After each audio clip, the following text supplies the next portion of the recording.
Hello everyone, আসসালামু আলাইকুম। কেমন আছেন সবাই? আশা করি ভালো আছেন। আলহামদুলিল্লাহ, আমিও অনেক ভালো আছি। তো আজকে আমার আম্মু দেশি মুরগি রান্না করবে, আলু দিয়ে পাতলা করে ঝোল।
তারপরে এই তো আমার আম্মুর রান্নাটা অনেকটাই হয়ে এসেছে, কিন্তু আমি লাস্টে গিয়ে এই যে একটু জিরা গরম মশলার গুঁড়া এইগুলো দিয়েছি।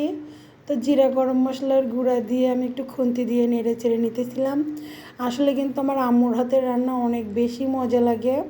আর হচ্ছে আজকে রান্নাটাও আম্মু করেছিল, এটা কিন্তু রাতে রান্না হয়েছে। যাই হোক, দেশি মুরগির ঝোল খেতে কিন্তু অনেক বেশি মজা লাগে। তো আজকে এই যে দেশি মুরগির ঝোলটা কেমন হয়েছে সবাই কিন্তু কমেন্ট করে জানাবেন। তো এই তো রান্না করা হয়ে গেছে। আজকের ভিডিও এই পর্যন্ত। সবাই সুস্থ থাকবেন, ভালো থাকবেন। আল্লাহ হাফেজ।